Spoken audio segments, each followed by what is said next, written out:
Welcome back to the channel. I'm going to have to be modifying my gauge cluster because this chassis is a distributor style, which means it was a non-turbo. So the RPM tach has got like a 30K resistor, I believe, and you have to put in a 10K. I don't know if you can do it without the resistor. I know in the software for the ECU Masters standalone, you can do a calibration to get your needle to be accurate, but I think you still have to do this mod. Here's the gauge cluster removed. It was quite a process to do. The first thing you have to do after you remove it is to remove these vents. So there's going to be some tabs. I hadn't even removed this one and it looks like it's already cracked.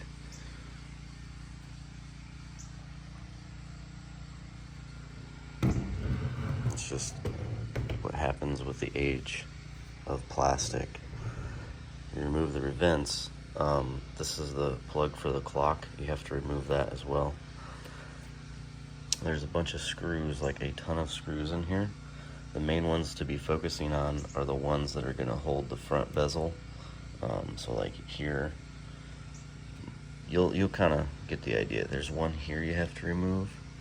I believe these have to be removed, yeah, for the vent. And over here.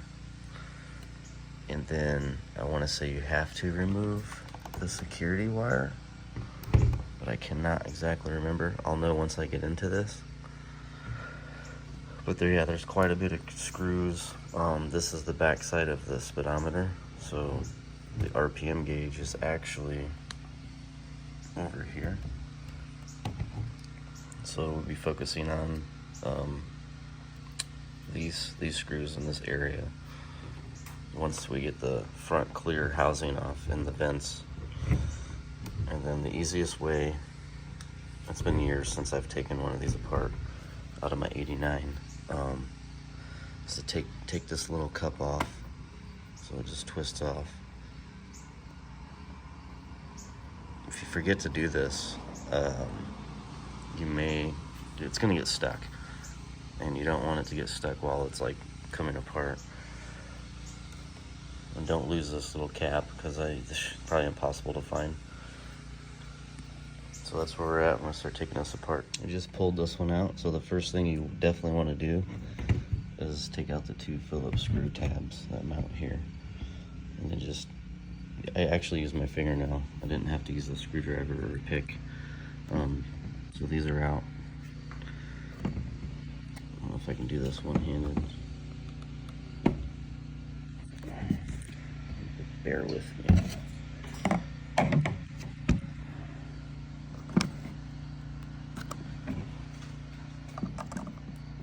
Just very carefully.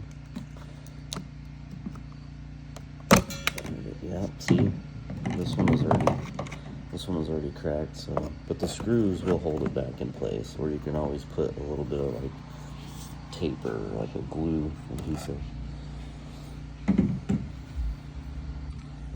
Okay, so those are out. And then the next thing I'm going to do is remove these brackets. I got this little kid's plate. My son doesn't know I took it. He'll probably freak out, but to organize my screws. And then I'm going to bag these and tag them where they go. Because in the front, I definitely want all of these screws. I don't know if they're the same or not, but I definitely want all the same screws and the links to go back where they're supposed to.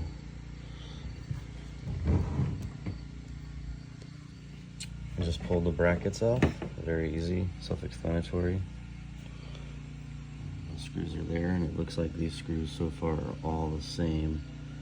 However, there's little tiny washers underneath the ones that go to the brackets, the metal brackets, and there's no washers on these ones that came off the vents.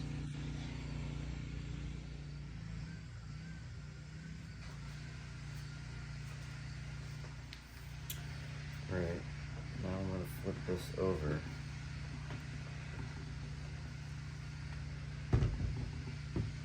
Remove all of these Phillips screws.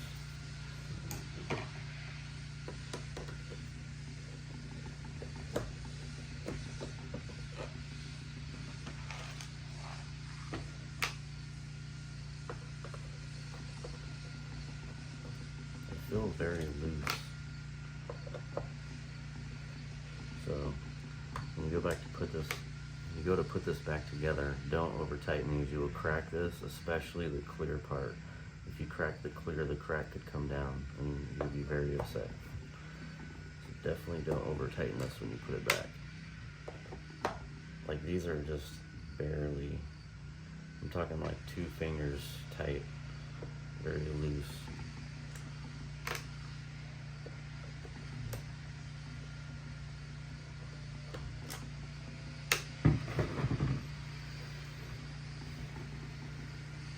Don't know if this is ready to come off yet. No, it's not. Okay. Screw here, here, here.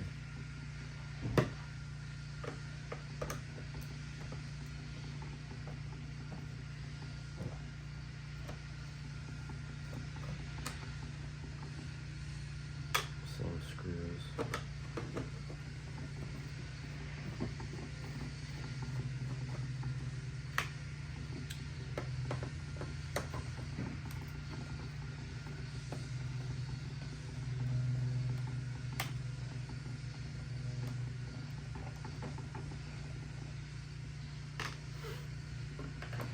Go ahead and move this screw over here.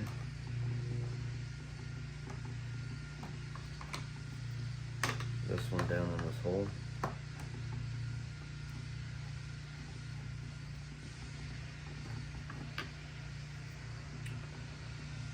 And over here.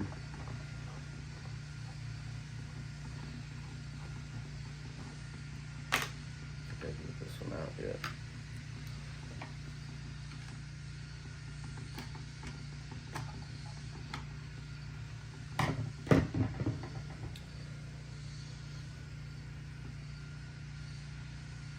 Double checking. That might be it. Yes, it's coming out.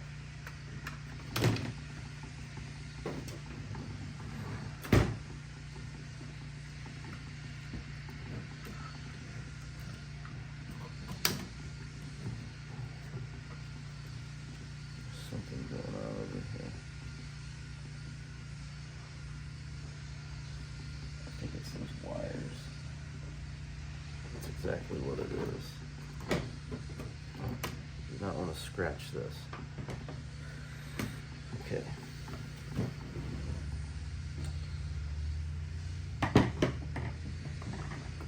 Remove these 2 screws that hold the security light.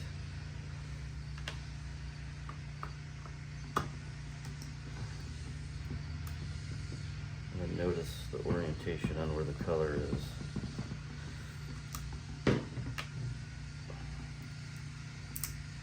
Don't want to lift the copper off the pad very carefully.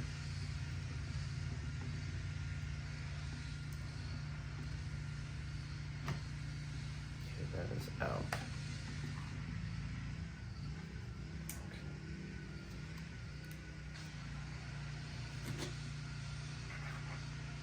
So you can see the security LED, why you have to take those 2 screws out.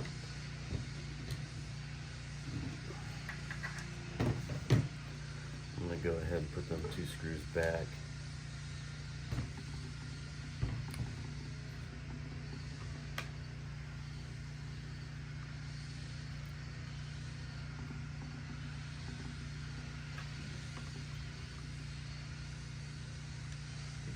If it's tight and you're doing this by finger, you're probably cross-threading it. You don't want to cross-thread plastic. Just take your time. I'm just doing this so that I don't lose them. Alright. Okay, now we got to remove the speedometer.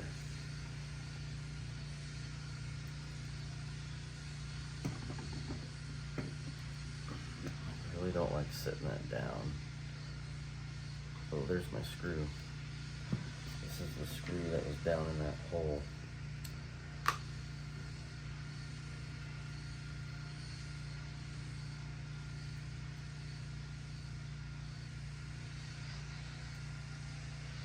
just looking through here, through the front, and I can see those 3 screws that go vertically. I can see them come through, and they're holding the part of the circuit board for the tachometer. So I know I have to take those out, and then I can see the other 2 at the bottom. The ones I'm talking about are these 2 and these 3. So we have to take out these 5 screws that transmit voltage through them, and these 2 that hold the tachometer on.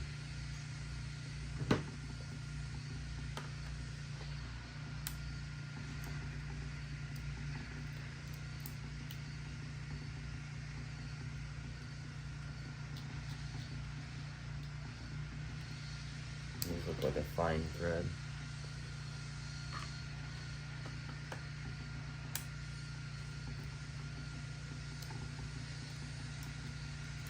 The washer seems like it likes to stick to the terminal. So as I'm doing this, it's not lifting.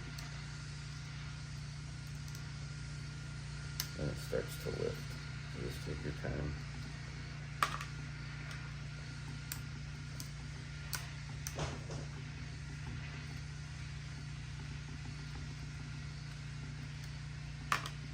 The last one.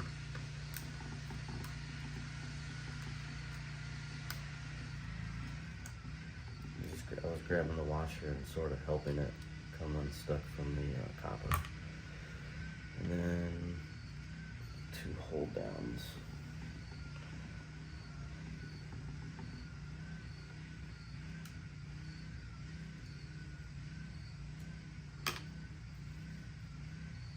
There's a difference in these screws. The ones that hold it down have no thread at the end, and the ones that go to the copper do.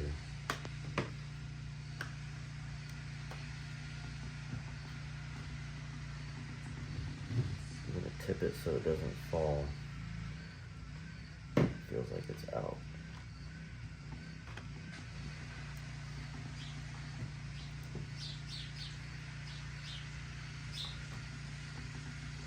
Just going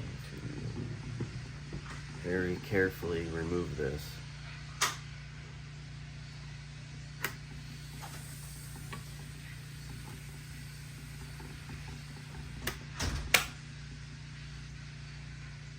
Like that, it's out. The resistor that we need to add in here should be this top one right here. There's 3 on the bottom, and the one that's by itself is the one we're going to desolder and add in the 10K to do the mod. Whatever you do, try not to touch this and leave your fingerprints.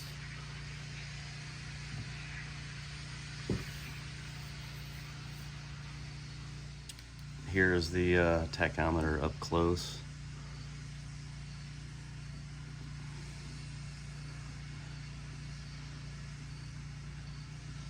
If you look at it at this angle, this resistor right here on the far left is the one that needs to be removed.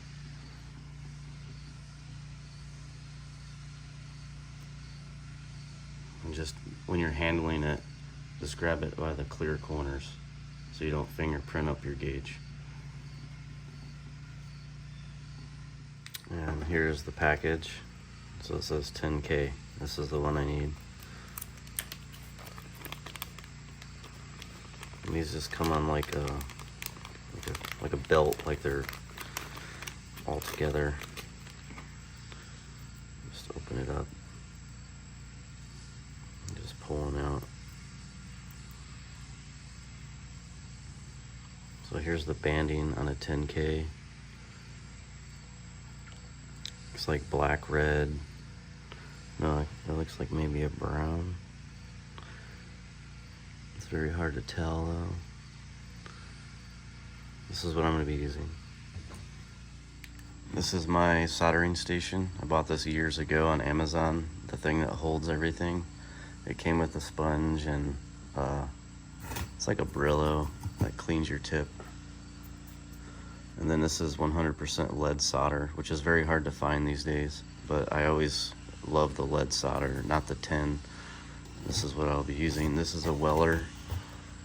It's an older one, WP35 model. I've had it for years. I have a fine tip on it. You can buy the tips locally, usually at like hardware stores, or I think I bought this one on Amazon. The tip WP35, I believe, is a 35 watt, and I've done so much with this soldering iron. I used to be into like building quadcopters and drones, and this has worked for years. Great for me. This right here is a little trick I use. Right, this stuff right here is poster tack. I used to have the helping arms with the little alligator clips, but I just find that this works pretty good. Just buy you a pack of poster tack and make a ball out of it.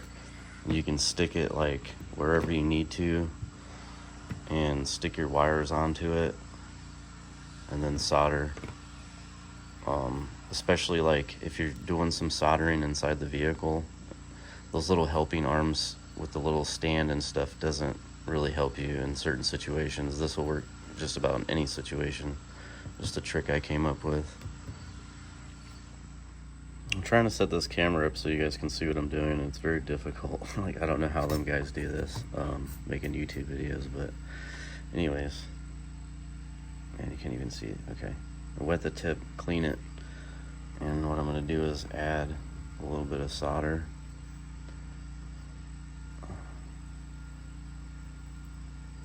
And then use the brush, the little Brillo looking pad.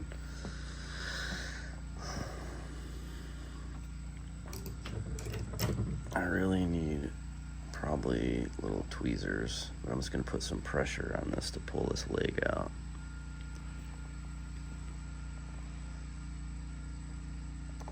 This is not easy at all, especially with a hot iron, not trying to melt the plastic on the gauge anywhere by accidentally bumping it or something. I'm just going to add more solder. Got to get it to stick to my iron, and then add a little bit. Try not to shake. Okay.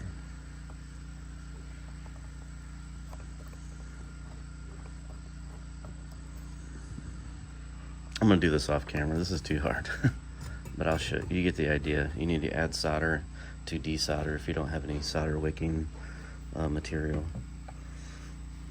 But yeah, we're gonna remove this top resistor and solder in the new one. So right here is the leg. Okay, there we go. Here's the leg for one end of the resistor. And then the other leg is way back up here in the corner. Alright guys, it is done.